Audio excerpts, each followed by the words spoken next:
Magandang araw mga banateros. Ito na nga, pag-usapan na natin ng mga may init na issue. Grabe ho mga kababayan, talagang nag-iinit talagang panahon natin ngayon. Dahil hindi lamang po nga mga mamamayang Pilipino o yung mga ordinaryong Pilipino ang nakakapuna sa korupsyon. Isabit sa korupsyon sa Pilipinas. So, pati ho yung business sector ng Pilipinas napupuna na ho talaga na ito'y kakaibang korupsyon na. Gara palang korupsyon na. At tila tulog ang presidente. Naku po.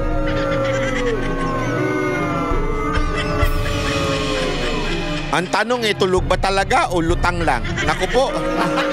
Gago. Hindi natin alam pero matindi talaga.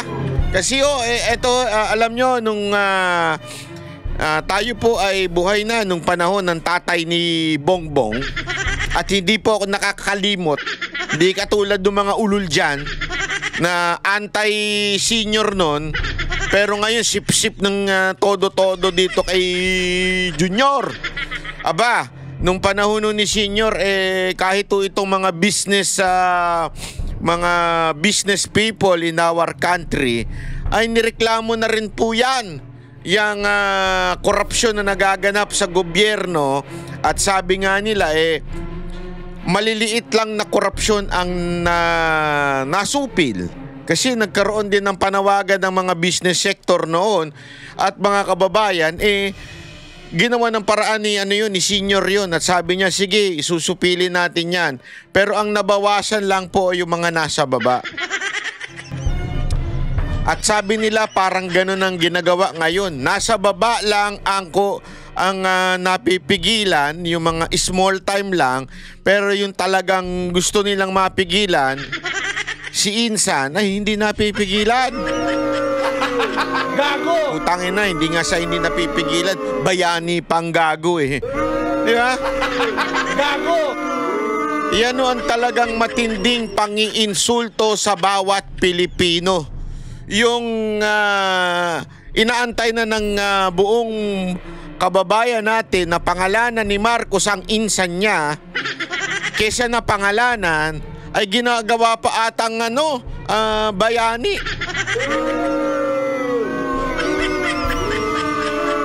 Unless mga kababayan, fake news na naman si Aling Claire, yung tindera dyan sa kanto. Kasi siya nagsabi na kinukonsider si Romualdez. Ganyan kasi yung na yan yung Aling Claire na yan magsasalita ngayon, babawi bukas. Ganyan yung mga nangyayari, lagi niyang ginaganyan-ganyan Akala niya siguro hindi matatandaan o may walang social media. Kasi nga ang lagi nilang palusot na misquote lang daw siya. Gago! Tapos yung mga troll naman ganun din ang sasabihin. Kaya tuloy para bagang naging na nila, normal na sa kanila magsinungaling. Di ba?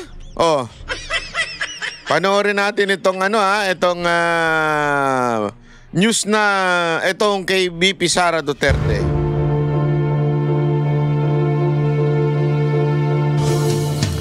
Panagutin ang mga korap. Yan ang panawagan ng iba't ibang business group kay Pangulong Marcos.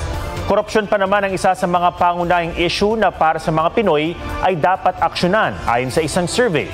May report si Joseph Moro. Kulong na yan, mga kurakot! Kulong na yan, mga kurakot! Tuwing Biyernes, walang minti sa mga ganitong protesta. Parang tanga lang kulong na yan, mga kulangot. Dura na yan, mga kulangot. Kasi kinakain nila yung sarili nilang kulangot Kadiri. Ayon sa isang survey. May report si Joseph Moro. Ito yung mga parang mga kabataan, parang mga tanga na niloloko ng mga NPA. Pag siguro nandyan ang anak ko, nakakalad ka rin ko yan. Maniwala kay sa akin. Pag nandyan ang anak ko, kalad ka rin ko yan. Kaya ayoko magkaanak Kasi kung nandyan ang anak ko, kakalad ka rin ko yan. Maniwala ka sa akin, pupuntahan ko yan, kalad ka rin ko yan. Wala akong pakialam kung anong idemanda sa akin dyan. Kakalad ka rin ko yan, sasabihin ko, ikaw, sali ka nga dito, halika, sasabunutan ko yan. Tapos, sasabihin ko sa kanya, gusto mong lumaban, anti-corruption? Huwag ka dyan. Tangina, niloloko lang kayo ng mga NPA dyan eh. Ginagago kayo ng mga NPA, diwala naman kayo sa mga NPA. Huwag kayo dyan. Hindi naman nananawagan ng resignation yan eh. Hindi nga nananawagan yan. Basta ang pinupuntirya pa rin nila si Duterte dyan eh. Para mga tanga yung mga yan eh. Oh. Tingnan mo ha. Tingnan mo, may papakita ko sa inyo. Huwag kayong kukurap. Ha? Huwag kayong kukurap. Kulong na yan! Mga kurap! Oh, wala kang makitang Marcos, di ba? Oh, tanginan yan. Oh, wala kang makitang Marcos o Romualdez. Sino kukulong natin dyan? Oh, ayun, Duterte na. may Marcos naman pala. May Marcos, ikaw naman banat bayo. Oh, para hindi naman na obvious, kailangan kasama si Duterte, si Marcos. Oh, kita nyo na. Oh, pero unya-unya, huwag kayo kukurap, may papakita pa ako. Tuwing Biyernes, walang minti sa mga ganitong protesta. Busina! Busina! Laban sa korupsyon! Bakla! Bakla! Maraming namabakla! Ganun. Tingnan niya ha. Tingnan niya, nagrarally ha. Tingnan niyo, may hahalo sa gilid. Ng galit ng taong bayan sa Ayun, katuloyan. Duterte, nakita ninyo? Nakita ninyo? Ganyan sila. So, ayan. Tuwing Biyernes, walang minti sa mga ganitong protesta. Busina! Busina! Bakla! Bakla! Pagpapakita ng galit ng taong bayan. Ayan o, kita nyo, may Duterte sa gilid. Si Kuya o, nahalo yan o. Ito, pansinin ninyo ha. Puro kabataan o, nandyan sa kanan, sa taas, sa gilid. Tapos bibiglang ganito. Saan galing yan? Ano yung kinuha nyo, tapos pinahawak nyo, tapos pinalakad nyo? Kitang-kita mo, hinahaluan nila eh. Sino nagutos dyan? Alam nyo na, yung mga NPA, yung mga teroristang kaliwa. Inutusan Brad, bitbitin mo to. Gusto mo, wag ka naman mamalimos dyan. Eto, bitbitin mo lang to, maglakad ka, makihalo ka dyan sa mga estudyante. Ganyan sila. Ganyan ang mga NPA kumilos. Kaya nga sabi ko nga sa inyo, katarantaduan yung rally-rally na yan eh. Kasi yan ang way lang ng mga NPA makarecruit ng mga estudyante, tapos dadali nila sa bundok, gagasain nila. Pagkagasa nila, ibabang-bang nila. Bang-bang, gano'n. Bang-bang! Ibabang-bang nila. Tapos, gagawin nila leader. Hindi, eto may basihan to Baka akala ninyo walang basihan to sinasabi ko. Naalala niyo yung mga in-interview natin nung panahon ni Pangulong Duterte na bumaba galing sa bundok, nagbalik loob sa ating gobyerno? Yan ang sinabi nila, kinikwento nila. Pag-akit sa kanila sa bundok, kinagahasa sila, binabangbang sila. Oo. Eto masama, pati lalaki. Binabangbang ang lalaki. Kaya nga sabi ko nga sa inyo, demonyo yung mga yan. Tapos yung anak ninyo, tuwan-tuwa kayo na pinasasali nyo dyan. Gago! Hindi ako kasi sabi ko nga sa inyo, kaya nga iyan ang dahilan kung ako may anak dyan, kakalad ka rin ko talaga yan eh. Magalit na sa akin yung anak ko, pero kakalad ka rin ko talagang paalis dyan. Bakit o kanyo? Yung anak mo, ito, sa mga magulang dyan, inalagaan siyam na buwan yan sa inyong sapupunan, di ba? Tapos nung pinanganak, pagka nagka-baby, talagang alagang-alaga. Halos ayaw mong madapuan ng kahit na anong insekto yan. Yung tubig talagang sterilize na talagang pati yung mga iniinom. Tapos biglang pagdating sa eskwelahan, yan lang mga makakasama, gagahasa sa kanya. Putang ina, sabi ko sa inyo. Ako. Hindi ako nagbibiro. Talagang kaladkarin ko yan. Aalisin ko yan dyan. Hindi ako papayag. Inalagaan ko ito. Alis, hindi mo inalagaan. Gago! Kung hindi mo nalagaan, wala kang karapatan. Di ba? Kasi may mga gano'n naman talaga mga magulang. Pabaya sa mga anak nila. Hindi naman nila binigyan ng oras. Hindi naman nila inalagaan. Ka-expect nyo na lang, hahanap ng... Hindi, alam mo, marami ho dyan sa mga anak na yan, mga kabataan na yan. Kasi ho, tandaan nyo ako, nung unang panahon, unang panahon talaga, nung unang panahon, ako po ay nag-aral sa Universidad of the Philippines. UP, yan. Doon sa UP na yun, Diliman to. Meron talagang philosophy ako. Unang 2 taon ko sa UP, philo major ko. Diyan sa pinakakampo ng mga makakaliwain diyan. Merong lugar diyan na lagi namin dinadaanan na kung saan nagagather ang kanya-kanyang mga organisasyon. Buti na lang, I thank God at that time, kasi ako talaga makabayan ako. But parang bagang nasa dugo ko na yan eh. Siguro kung wala yung youth group na sinalihan ko, which is yun dun sa aming church noon, malamang ang mga sinalihan ko na yung mga komunistang grupo dyan, mga makakaliwa. Buti na lang talaga, I was active member of a youth fellowship at that time. So, may mga organization yun. Di ba? Yung youth fellowship. Kaya nga, napakaganda niya. Kaya ako pabor ako sa mga youth fellowship yung mga ganyan. Kasi you are saving a lot of lives. Di ba? And I was one of them na naligtas dahil kahit papaano, hindi ako napariwara. And ako, hindi ko naman yan dinideny. I have a family problem before yon. Pero everything now is okay.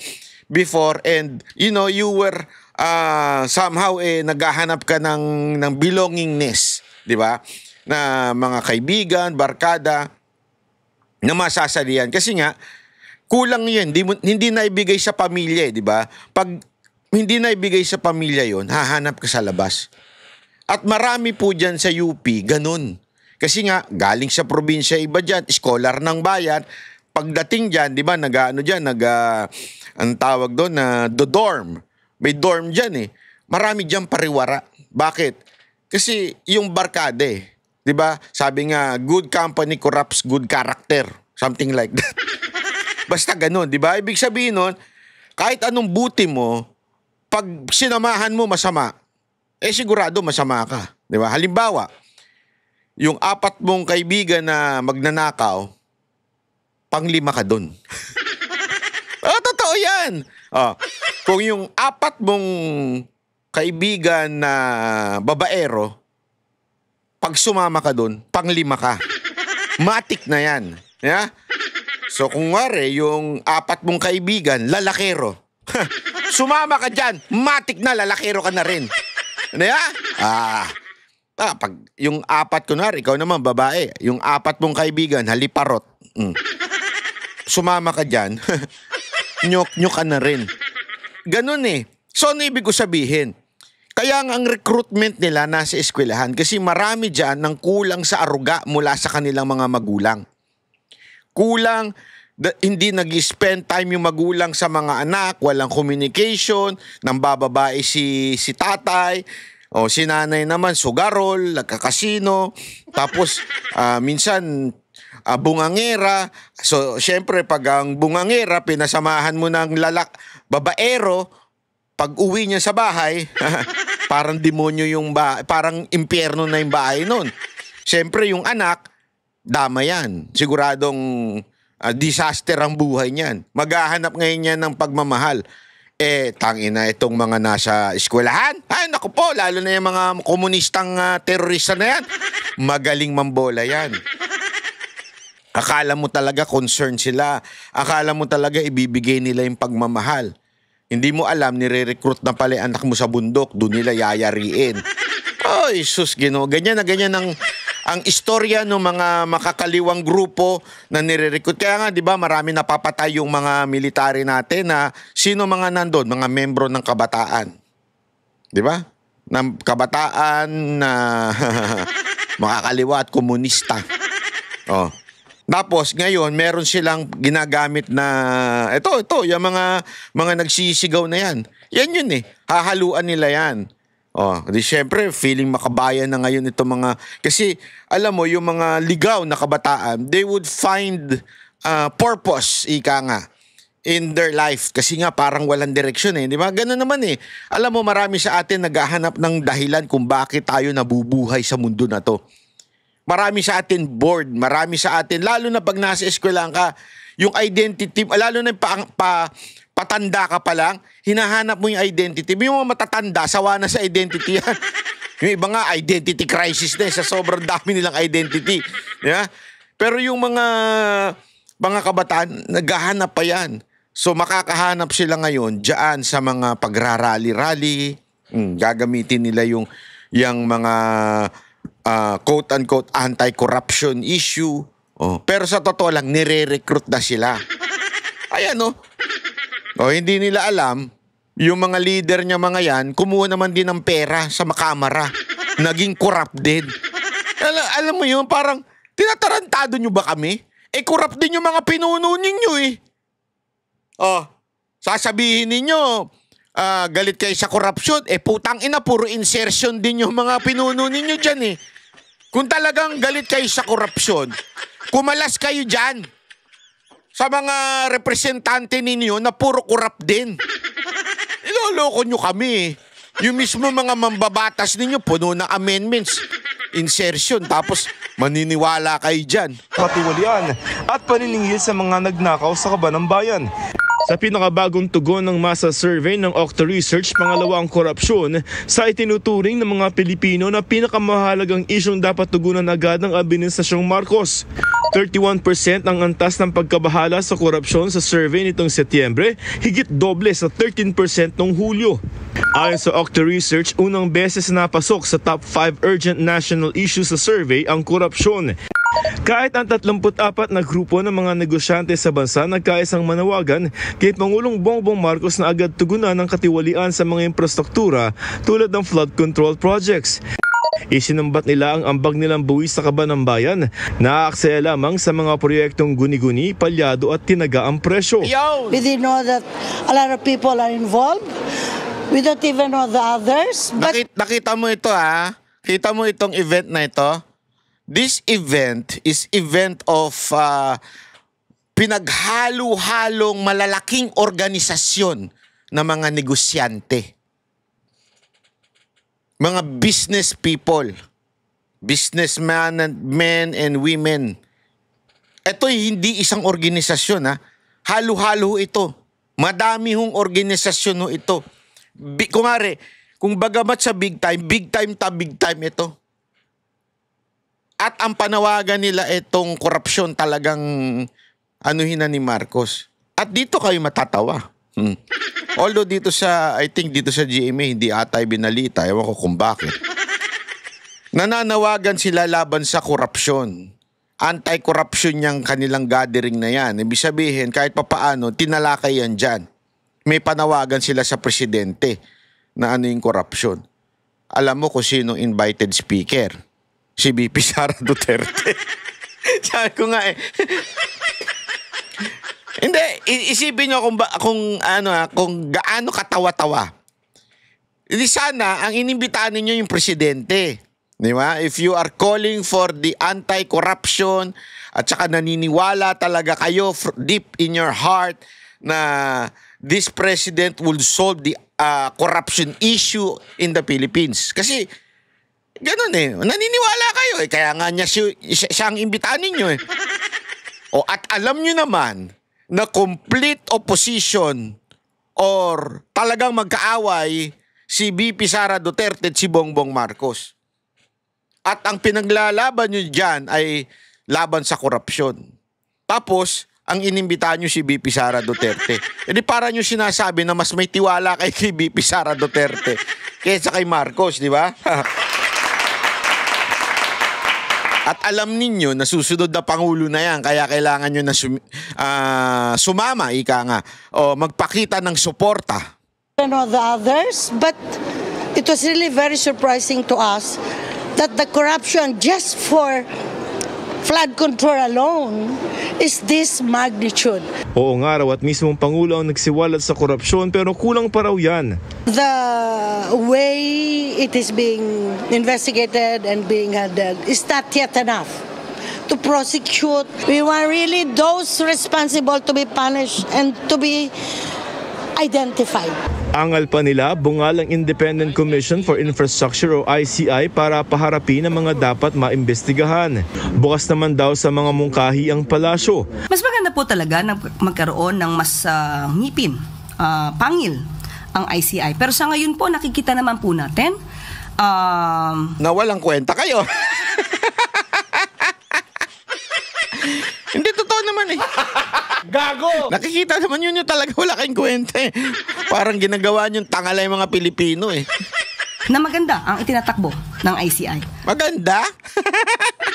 Wala nga naniniwala eh.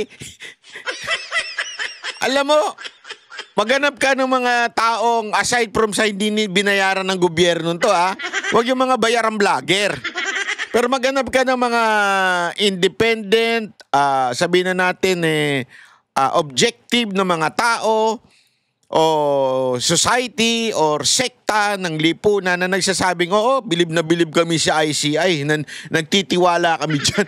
Wala nagsasabi. Ano lagi sinasabi? Dapat maging transparent ang ICI, dapat maayos ang ICI.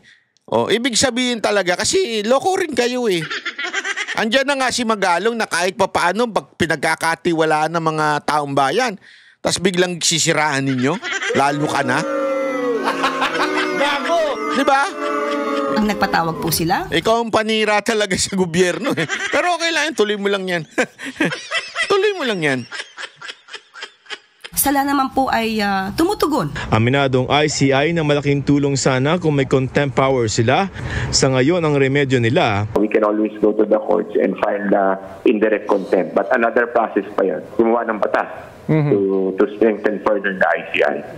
ang Sandigan Bayan bumubuo na ng mga alituntunin para pabilisin ang paggulong ng mga kaso sa maanumalyang flood control projects na iahain ng Ombudsman. Ipapilot test na nila ito oras na aprubahan ng Korte Suprema. Una nang sinabi ni Ombudsman Jesus Crispin Remulla na sa isang buwan ay posible makapagsampa na sila ng kaso sa Sandigan Bayan. Hawak ng Ombudsman ang reklamo ng DPWH laban sa nasa 20 taga-DPWH, taga-Bulacan 1st District at 5 kontraktor kabilang si Sara Diskaya. Sa aking pagagay, magapit na yan dahil nga na-file na yan sa Ombudsman a month ago. At nagsabi na rin si Ombudsman Boying na magapit na rin yan.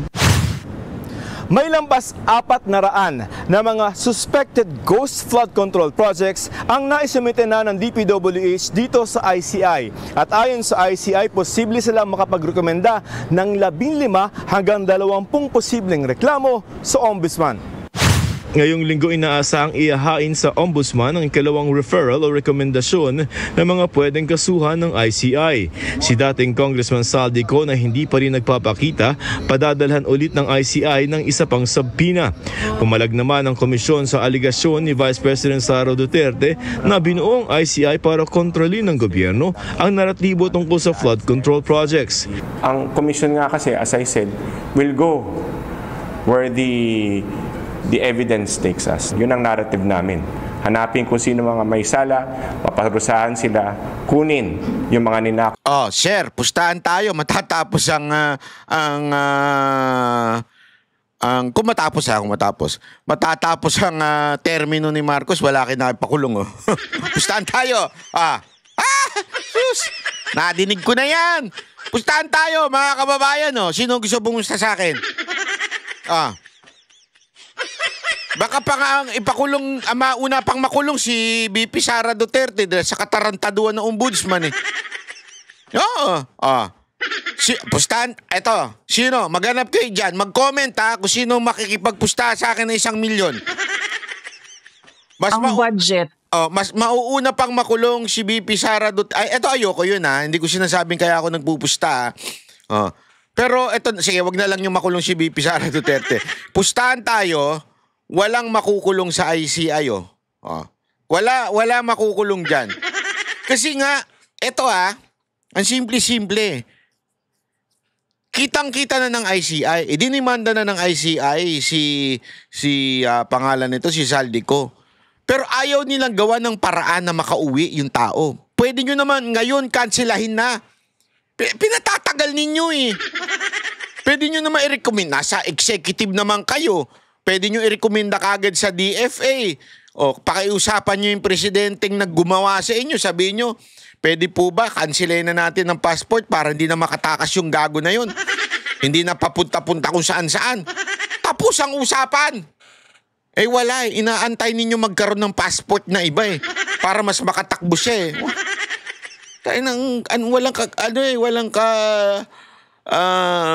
alam mo yun, wala kayong wala, ang tawag diyan yung willpower na kung talagang gusto ninyo, ginawa nyo na noon pa. Na pera at ibalik sa tao. Pinuna naman ng ilang grupo ang pagbisita sa ICI noong Biyernes ni Michael Keller. Ayan, pakialamero pa yan, isa pa yan. I'm not against America, ha? I'm not against, that's not what my point. Pinupuna ko ito, I'm not against America, pero sablay ho ito. Bakit? Alamin niya kung anong meron. This is internal problem. Hindi naman ito, pakailan mo yung China. Punta ka dyan. Sabi niyo, pagtatanggol nyo kami, kita mo yung host ng Pilipinas. Mas malakas pa iihi ko dun eh. Nakita niyo yung host? Tingnan niyo sa post ni Boss Dada sa Facebook niya. Yung di ba, binomba tayo ng tubig ng China, nung binomba natin sila, putang inan yan, sabi ko, kahit siguro tao, hindi may tataboy nun eh. Buti pa yung mga ginagamit ninyo pang disperse ng mga rallyista eh. Pero doon, wala kayong yung tubig nyo, ginagawa nyo parang ihi lang eh. Deputy Chief of Mission ng US Embassy, paliwanag noon ng ICI na nais lamang ng embahada na makita ang ginagawa ng ICI. Pero ayon kay Kabataan Party List Representative Reneco, interference ito.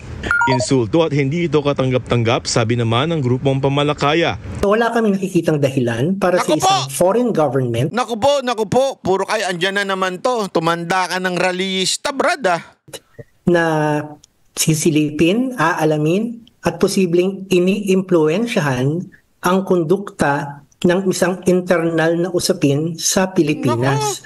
Ang dami mong hanas. Ay hindi may iwasang magkaroon ng interes ang Amerika sa isyu ng korupsyon sa Pilipinas. There are partners, they have commercial interests. So naturally, they would want to know what the ICI will be doing. Oo nga naman, may interes sila sa Pilipinas. Pagkagera nila sa China, kailangan nila yan eh. Projects are concerned.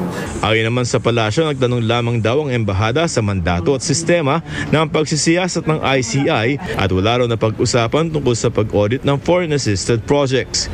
Para mapawi ang duda ng publiko, mungkahi ni Bayan President Renato Reyes isa publikong ICI proceedings. I-live stream nyo, ibukas nyo ang lahat. Kasi so long as hindi transparent, hindi makikreate, hindi malilikha yung kinakailangang kredibilidad. Tutol sa pag-livestream ang ICI para maiwasan ang pamumulitika rito at trial by publicity. Pabor din daw sa transparency ang Pangulo pero di siya manghihimasok sa trabaho ng komisyon. Joseph Morong, nagbabalita para sa GMA Integrated News. Ay, nako. Sobrang malaking kalokohan talaga itong nangyayaring korupsyon sa atin dahil, I mean, if they are saying that the US is interested in this, kailangan English, Brad, kasi involved ang US dito eh. If they are saying that basta yun na yun. that the US is interested because they have also investment businesses in our country. Therefore, talagang bubus na eh. Talagang malala na ito kasi talagang concern na ang ibang bansa. Sabi ko nga sa inyo yung palang business sector nagsama-sama to give a statement against corruption. Di ba malaking bagay na yun? Tapos kayo na mismo umaamin din na talagang interesado ang Amerika. Although I do not agree with yung pagpunta-punta ng US Embassy dyan, hindi ako agree doon. Pero tangin na, anong ibig sabihin nun? That the international community is already concerned sa kalagayan ng korupsyon sa Pilipinas? How come? Hindi, di ba? Oh? Ganun nakalala.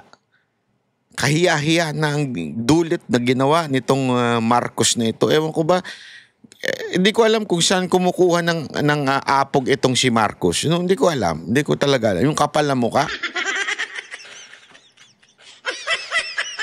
Saan kaya kumukuha ng kapal na mukha ito si Marcos? Kasama ba yan siya na tinuturok mo? I mean, di ba, tuturok ka, di ba? Gluta, ganon, ibig sabihin. Siyempre, yan, vitamins, anong ba yun? Yung boost. Yung mga ganon. Kaya naman anong turok iniisip nyo, wag ganon. Gago! Ito may papakita tayo dito. Ito yung balita naman ng yan. Bumalag si Vice President Sara Duterte. Buti pa nga ito, oh. Nandito, pinakita yung nandito. Ito yung event na nagsama-sama itong mga negosyante. Sa may pilit na pag-uugnay sa kanya sa flood control scandal. Bahagi raw ito ng paninira sa kanya ng administrasyon dahil tatakbo siyang Pangulo sa 2028 elections. Ayun. Nasa frontline ng balitang yan si Camille Samonte. Sa halip na masolusyonan, pinalala pa raw ni Pangulong Bongbong Marcos ang problema sa korupsyon. Yan ang iginiit ni Vice President Sara Duterte.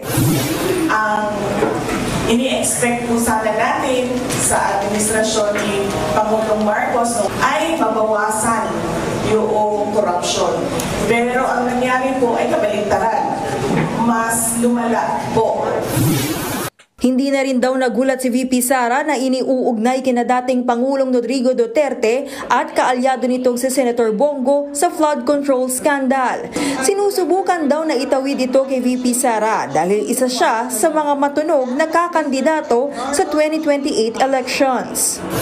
Gusto lang din nun na matamaan yung ako dahil paniwala nila at siguro pakiramdam nila isa ako sa mga kandidato na pagkapangulo sa 2020. Dagdag pa ng bise, hindi naman kailangan ng Pangulo na bumuo pa ng Independent Commission for Infrastructure. Pwede naman daw kasing idiretso sa Ombudsman ang pagsasampa ng kaso. Nagbukas sila ng ICI para kung ano man yung investigation report ng ICI, nililegitimize nila yung kwento na gusto nilang lumabas. Buwelta dyan ng ICI. Our narrative is the evidence to be presented to us. Kung anong dokumento, anong ebidensya, anong testimony na makukuha namin na totoo, doon kami po tungo. Walang narrative doon. Ang gusto raw ni VP Sara, aksyonan ni Pangulong Marcos ang problema sa korupsyon. Ganyan din ang panawagan ng grupo ng mga negosyante na Philippine Chamber of Commerce and Industry. Malaki raw ang kontribusyon nila sa binabayarang buwis, kaya pumalag sila dahil hindi naman daw pala nagagamit ang pondo sa tama. Bagamat hindi naman daw nilang gustong mag-resign si Pangulong Marcos, kulang daw ang pagtugon ng administrasyon sa isyu ng katiwalian. We want really those responsible to be punished and to be identified. And the only person that can really do that by appointing those that are really into it, in addressing it, is our president. Magbibigay raw ang PCCI ng rekomendasyon nito sa palasyo para magkaroon ng transparency at accountability sa gobyerno. Nagbabalita mula sa Frontline, Camille Samonte, News 5. Oh, ayan ha. Talagang hinihingi nito mga negosyante na ito yung talagang mastermind. Ha? Ayaw lang nila sabihin, huy, yung pinsan mo, ipakulong mo na. Ayaw lang nila sabihin yun, pero that's really yun ang talagang inaantay ng lahat. Kung may sinseridad si Marcos, simple lang naman ang sasabihin niya. Ipakulong nyo na nga itong pinsang ko. Oh. Hanggang hindi kayang sabihin ni Marcos yung katarantaduhan lahat yan. Sorry that's the truth. Lahat ho ng ginagawa na. Eto nga meron na namang katarantaduhan ngayon sa Kamara kesyo parang bagang bibigyan pa na mas malaking kapangyarihan ng ICI. Alam mo, ganito lang kasimple ang mga gunggong. Ha? Hindi ko maintindihan. unang executive order pa lamang ni Marcos ay yung tinanggal niya na yung anti-corruption commission, yung naalala niyo pinamumunuan ni Greco Bellica. Kung seryoso si Marcos sa korupsyon, bakit yun na una niyang tinanggal? Di ba? Isa yun. Pangalawa, sa totoo lang wala naman silbi yung ICI. Sa totoo lang, walang silbi. Kasi doblete lang yan, doblete na unang function ng ombudsman eh. Yan ang talagang may kapangyarihan. Mag-imbestiga, umusig sa mga public official, whether it is part of the executive or the legislative, ombudsman. Tapos dadalhin siya sa Sandigan Bayan. Tapos doon, pwede silang mahatulan. Tapos, di ba? Kung i-appeal man nila sa Supreme Court na, ibig sabihin, it's really a court. Itong ICI, puro rekomenda. Katarantado. At etong ICI, political lang. Halatang propaganda lang. Para bagang masabing may ginawa si Marcos. Parang ganun lang yan eh. Pero yung real power, anak ng weteng, nandiyan ang ombudsman eh. Kung ako yung presidente, simpleng-simple. Utusan ko yung DOJ. Di ba? Hanapan nyo talaga ng tapos, pag may nakita na kayo na medyo, pwede na sumuot, pasa nyo na sa ombudsman. Let the ombudsman do their job na usigin ang mga, kasi yun ang trabaho nila public official na may plunderer, nandun na lahat eh. Tapos, dalhin siya sa Sandigan Bayan. So, sinasabi mo ba, Banat Bay, may tiwala tayo sa ombudsman? Hindi. Yun na nga ang problema. Instead of creating the ICI, dapat sana, he made sure na yung papalit ng ombudsman ay pinagkakatiwalaan ng taong bayan. Hindi eh. Ginago eh. Bigyan ko kayo ng halimbawa. Sino po ba ang naandyan sa ombudsman? Number 1, alam natin na ilang beses naging anti-Duterte. Ibig sabihin, political. Ibig sabihin, merong kinikilingang kulay. Number 1 yun. May issue sa objectivity. Pangalawa, ang inilagay sa ombudsman, politiko. Anak ng tutsang kalabaw, Politiko eh. Hindi lang politiko Dynasty pa. Ibig sabihin, may kapatid na politiko, may kamag-anak na politician. Supposedly, ang ombudsman, ang uusig sa mga politiko. Paano mo usigin kung kamag-anak mo? Tapos sasabihin, walang kamag-anak dito. Katarantaduhan naman yan. Huwag nyo namang niloloko. Sa bagay, tanga yung mga followers nyo. Di ba? Doon pa lang malabo na eh. Malabo na kagad yung kwento. Pangatlo, alam naman natin na ultimong yung anak mo sumabit. Di ba? Nakasuhan. Nahuli. Hindi ito yung nakasuhan lang. Caught in the act. Nakalusot lang. Napawalang sala lang because of technicality. Pero in reality, na-trap siya. So, hindi ko sinasabing guilty, hindi ko sinasabing convicted, but it's very questionable. Hindi lang questionable, very questionable. Pang-apat. Pang-apat nga ba? Pang-5 na. Susunod. Ang dami pang kasong kinakasangkutan. Hindi mismo ni Remulla. Naalala nyo, kinasuhan siya.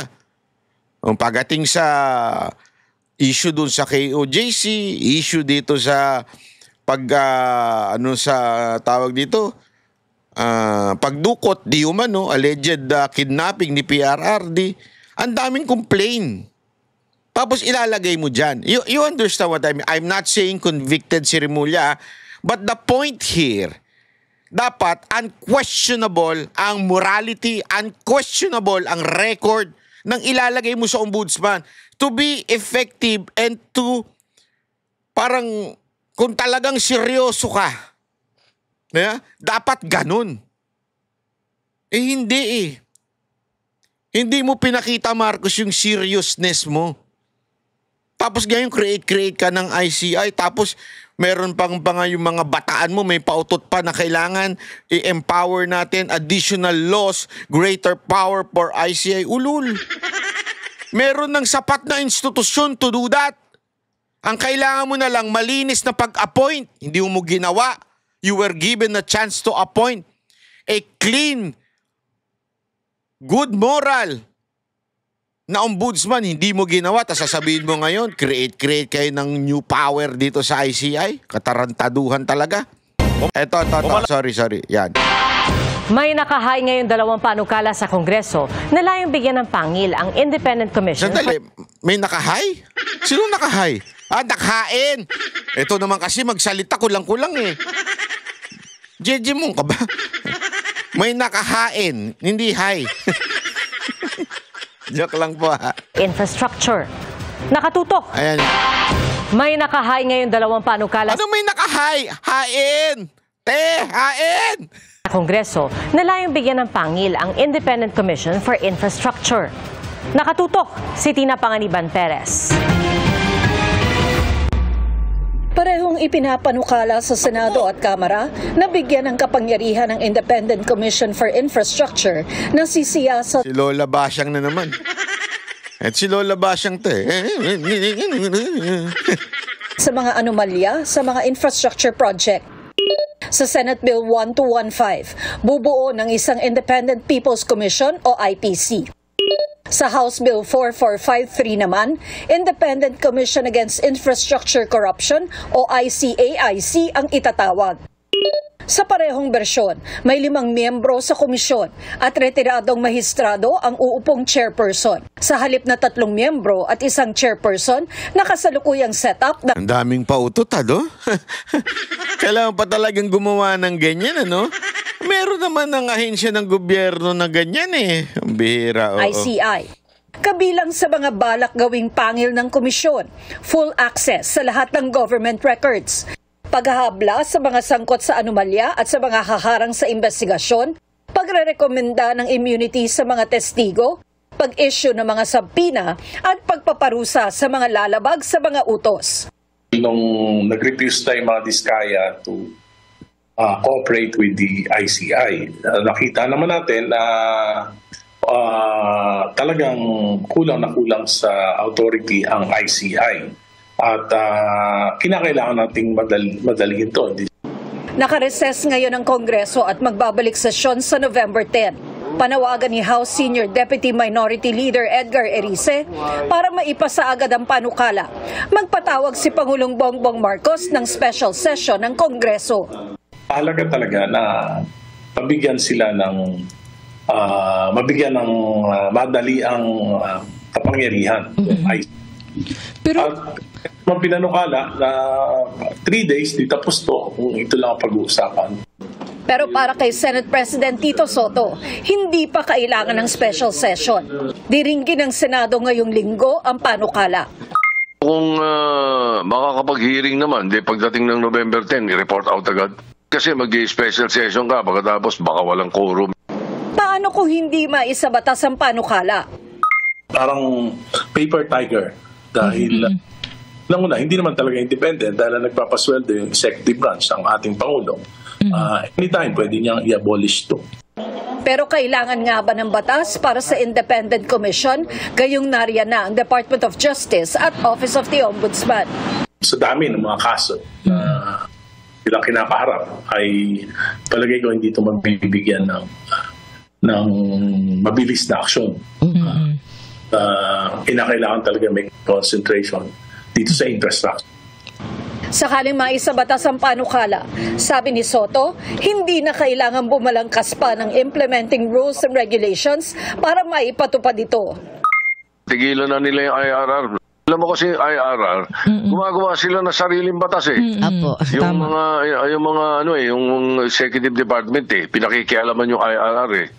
Sinusubukan namin kunin ang pahayag ng Malacanang at ng ICI, pero dati nang sinabi ni Pangulong Marcos na hindi makikialam ang Malacanang sa investigasyon ng komisyon. Para sa GMA Integrated News, Tina Panganiban Perez, nakatutok, 24 oras. Ayan, sabi ko nga mga kababayan, di ba? Hindi na kailangan yan yung mga ganyan-ganyan pa nila. Ay, nako. Kung talagang seryoso, di sana naglagay na lang na maayos na ombudsman. Hindi ginagago lang tayo Tapos ngayon, pinag-aaway-awayan pa. Yang kesyo may dagdag kapangyarihan pa dito sa ICI. Katarantaduhan Alam mo, yung seriousness na, eto, bibigyan ko kayo ng halimbawa ng seriousness. Busit ako Eto, meron na naman kasi silang bagong pautot dito na nabasa ko lang. Ito, papakita ko sa inyo. Wait, tomate. Ito lang, ipapakita ko sa inyo. Ito.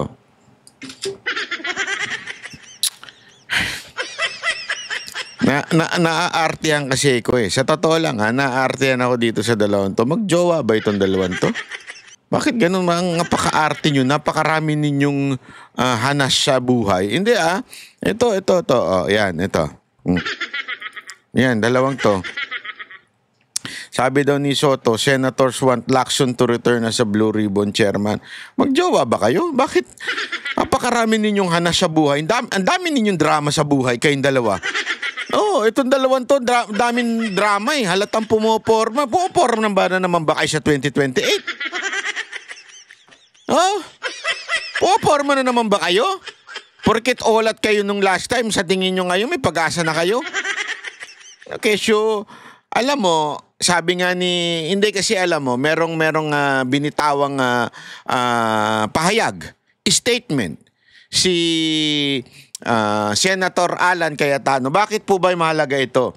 Kasi si Cayetano ngayon ang leader ng minority, yung pinaka-oposisyon. Okay? Siya yung leader. At ngayon, kesyo, bakit ba? Kikwento ko lang sa inyo Meron kasi ako nakuhang inside info. Ito inside info talaga. Nandun sa caucus. Sandali, inom lang ako. Matindi itong itong info natin na ito. Inom tayo muna ng kape bago tayo magbalita at magkwento. Itong info na to. Ito tayo sa tabi natin Meron tayong kape dito Meron tayo kasing info. Kaya daw tinanggal itong si Lacson. Umalis itong si Lacson. Nagkaroon daw ng meeting. Itong majority ibig sabihin hindi kasama minority dito. Majority. Okay? Majority, hindi ko kasama minority. Nag-usap-usap. At ang sabi daw, hindi ko na lang papangalanan. Bahala na kayo magpangalan. Sabi daw nitong majority, di ba kaya nga pinalitan ng Senate President na si Chis Escudero para itigil yung Blue Ribbon Committee ni Marcoleta na tatamaan tayo. Dapat ang tatamaan lang yung kalaban. Okay? Hindi tayo. So palitan natin ito daw isang grupo. Merong isang grupo within the majority na mga balimbing. Hindi ko lang sasabihin sa inyo kung sino yun, Basta, panay din ng pa-interview ng balimbing na yun Itong balimbing na ito, siya daw yung parang, siya yung nagbibigay ng direction kung sino yung magiging Senate President. Kasi nga naman, medyo 5 sila dun Okay? So pag lahat sila bumaligtad, nandun na ngayon sa minority yung Senate President. Ganon ang mangyayari. So ito daw nagsabi, tinatanggal nga natin yung yung direksyon patungo sa Senate o sa senators yung issue ng flood control. Tapos nung pinalitan si Chis Escudero ni Soto, pinalitan si Marcoleta, si Lacson hindi mapigilan yung bibig. Hindi ko ba alam dito kay Pinky bakit ang bibig din ito paladaldal din eh. Alam mo, nakakatakot talaga yung mga politikong pamidya. Ito daw di ba nakita natin si Lacson nagsalita ng lahat naman may lahat ng karamihan ng mga senators ay may insertion. Patay! Nagalit daw.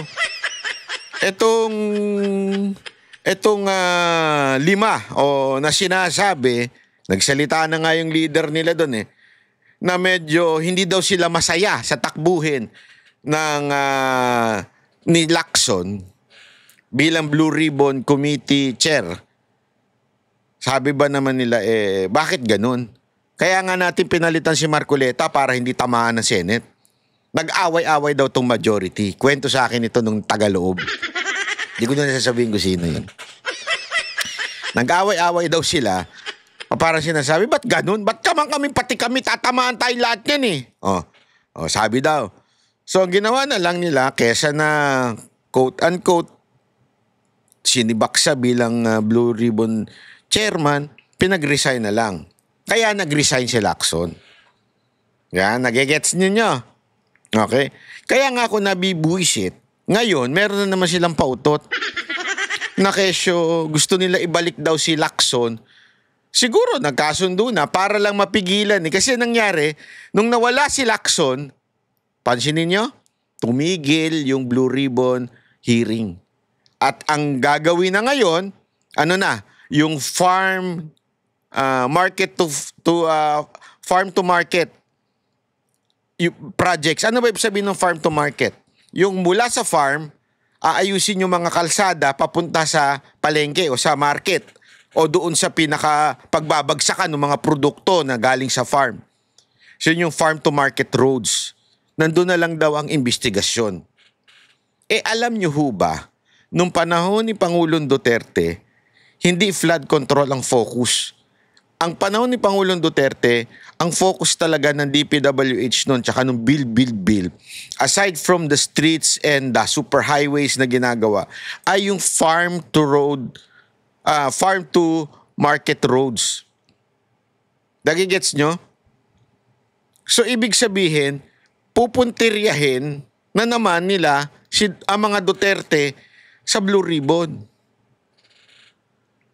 Instead na yung supposedly flood control na ilan yun? Ang dami na ghost project.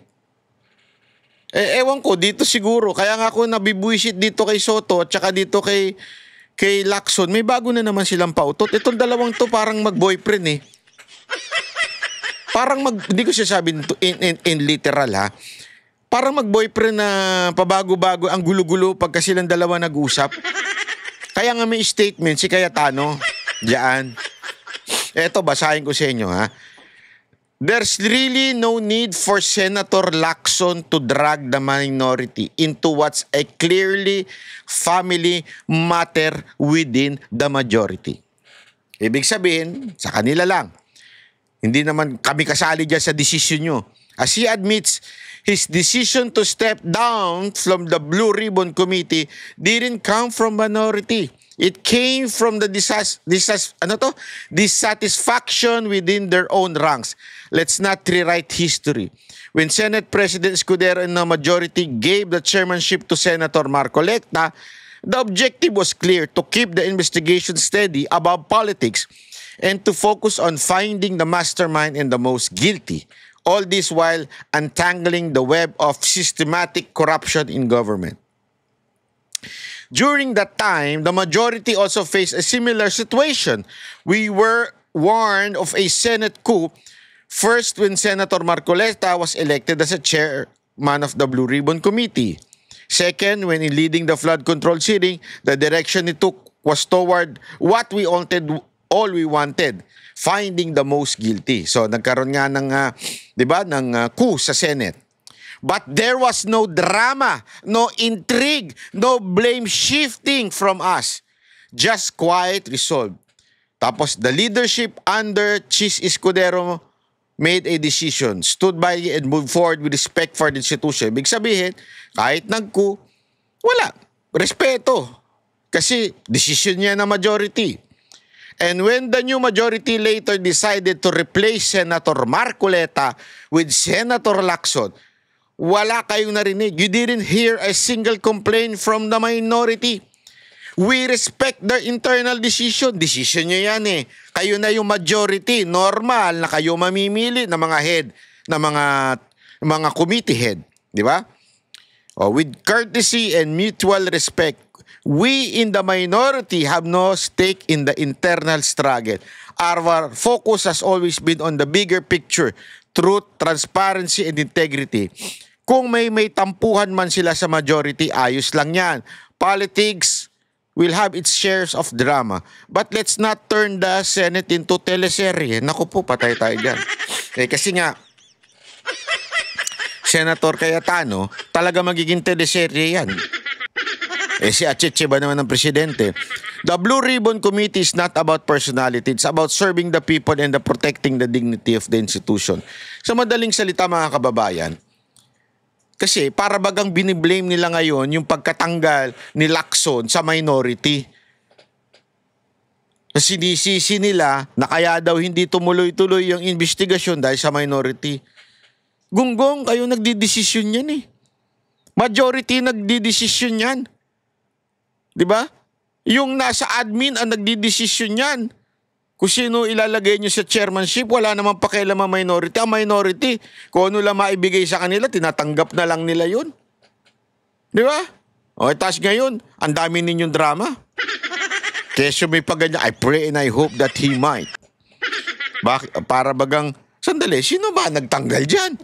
Sino ba nagpa-resign o nag-resign yan? Sino ba? Decision ba yan na minority? Decision nyo yan eh. Ang dami nyong hanas. Mag-usap-usap kayo tapos doon na lang kayo bilang...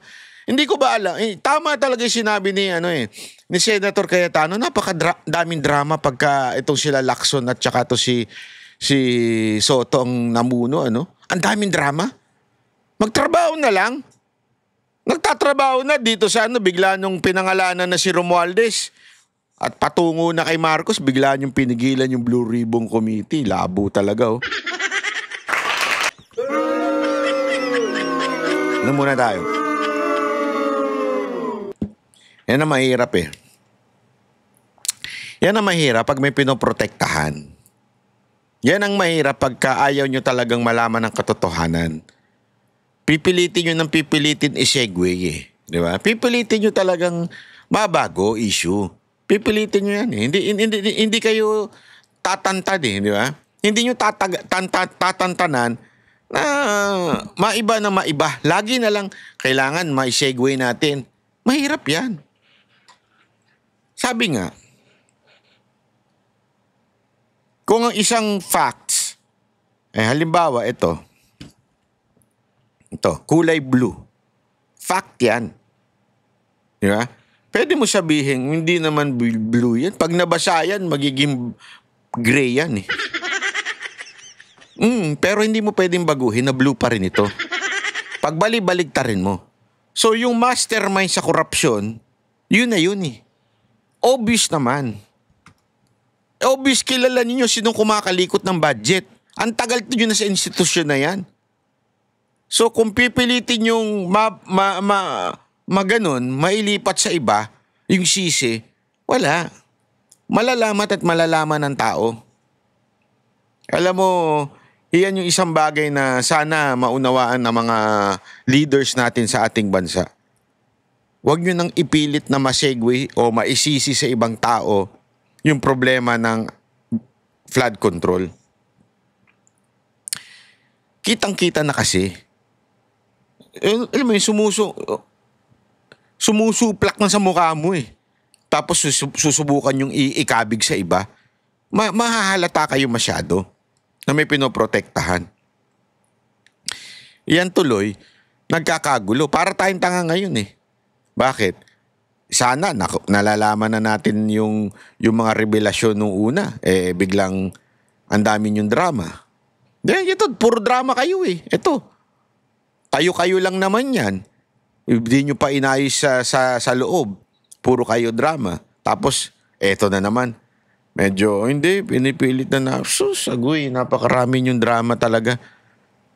ang inaano ng mga Pilipino, sana bilisan na may maikulong talaga. May maidemanda. Wala eh. Wala kayong, alam mo, dami ko nakikitang meme yung kay, nakita ko yung meme kay, sino ba ito? Yung sa Pogo na babae, na Chinese, nagre-reklamo siya. Although AI lang yun Sinasabi niya na parang, yung si Alice Guo, nung ako, ang bilis nyo ako mahanap, naipauwi nyo kaagad ako. Nung si Zaldi ko, hindi nyo na maipauwi. Di ba? Ang dami niyong sinasabi, yung iba nag-aabogado pa para kay Saldi ko. Kasi alam mo kung bakit natin sinasabi yan.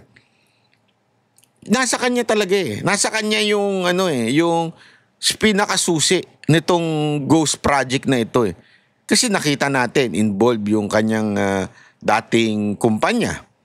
'Di ba? Nakikita lumalabas yung Sunwest. Tapos yung mga di umano alleged na nilabas ni Tiangco na para bagang inallocate ni Zaldico sa mga lugar-lugar yung pondo. Yan yung masasagot niya na sana kung sino at may nag-utos ba sa kanya, may mastermind ba at bakit ganito. Masasagot niya na yun nga ako mapauwi. Ba't hindi nga mapauwi? Ibig sabihin, ayaw ng gobyerno natin. Yung ang illegal na ginawa nila kay Duterte, nagawa nila Eto, ibalik si Zaldico, di nila magawa. Ibig sabihin, ayaw talaga. Yun ang problema dito, mga kababayan. Kaya bantay po tayo. Bantay tayo, mga kababayan, dahil wag natin kasi ngayon, sorry to say, pwede bang yung mga kababayan natin, itigil nyo na yung focus ninyo doon sa baklang bumabaligtad na kakampuetan? Masyado kayo nakapokus doon Huwag na kayo masyado nakapokus doon. Bilib na bilib ba kayo doon? Ako kasi, kaya hindi ko binabanatan yun. Sa totoo lang hindi ko binabanatan yun. Binababoy ko na lang yun. Kasi hindi naman ako believe ever sa sinabi nun. Ilang beses ko nang pinanood yun. Sabi ko, what's new? Doon sa sinasabi niya. Alam mo ko in English lang niya. Lahat ng argumento na inilalabas natin, nilalabas na ibang mga vlogger, in English lang niya. Pinaganda lang niya yung wordings. Pero halatang wala siyang sariling opinion. Wala siyang sariling argumento. Ibig sabihin, kasi maraming klase ng vlogger. Okay? Merong vlogger na chismosa lang, nanggagaling yung info niya kung imbe-imbento lang. Di ba? Mga ganyan. Chismoso, chismosa. Meron naman yung vlogger na talagang may ibang sariling pananaw. May iba. Yan yung tingnan natin. Kasi dapat, ang social media talakayan ng mga opinion at analysis na iba-iba. We are opening the minds of the people so that we ourselves conclude kung ano yung sa tingin natin from all the different ideas, analysis, opinion of people. Tapos i-conclude natin sa sarili natin. Dapat ganon. Pero may iba naman mga vlogger na nagnanakaw lang ng idea. Copy-paste lang, iniba lang. At ito masama, in English lang. Kaya noon, yung bading na yan, hindi ko kahit kailan nakabiliban niya. Kasi nung pinanonood ko ito, sabi ko, putang inan to, pareho lang naman. Pinaganda lang niya yung sinasabi. Para lang magmukha siyang matalino. Ganon. Kaya never kong kita nyo, never kong ginamit sa channel na ito. Kasi kung talagang matalino sa tingin ko yun at may ibang opinion, gagamitin ko yun. Kasi marami tayong matututunan dun. Kasi ganun ako Open ako sa opinion ng ibang tao. Pag meron ako makikitang maganda na magagamit dito upang tayong lahat ay matuto, wala akong pakialam kung galing sa iba yan. Importante matuto tayong lahat. Di ba? Yun ang importante. We are informing the people na ganito, may ibang opinion na maganda nating pulutin. Tingnan natin kung magtama ba ito o mali. Kaya lang, sa kanya hindi Sabi ko, pag pinanonood ko siya, walang bago sa opinion niya. Halatang copy-paste, tapos halatang in English lang para magmukhang matalino. Tapos ngayon, nung nakita nating iba yung anggulo niya, galit na galit kay Kakampuetan. Huwag nyo nang kagalitan yun. Iniiwan nyo na yung issue kay Martin Romualdez eh. Puro kayo Kakampuetan. May interesado ba kayo sa puwetan? Ay, may sa Kakampuetan? Bakit masyado ka interesado dun? Ganun na ba? Hindi, ganun na ba tayo kababaw? Bilib na tayo sa ganung klaseng mga analysis? Putang inang yan. Walang kwenta eh. Hindi ako. Sabi ko nga sa inyo, kung gusto ninyo yung mga matatalino talaga dyan, nandyan yan, panoorin nyo yung programa ni Marcoleta. Yan, marami talaga tayo matututunan dyan.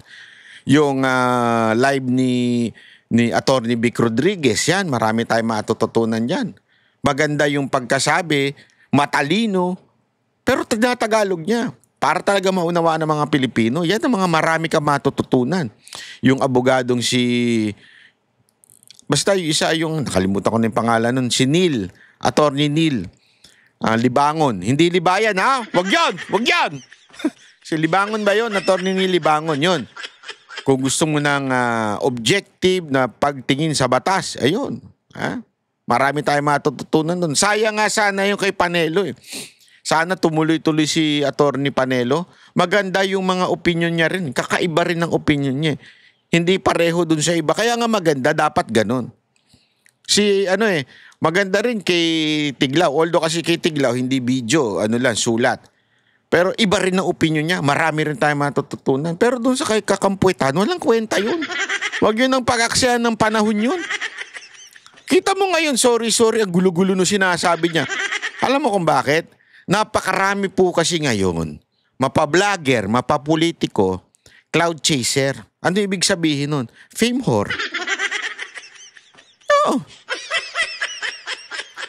Gusto lang ng kasikatan sa social media. Ewan ko kung laos na sa profesyon nila. Bakit nagpupunta sa social media at nag-iingay? Diba?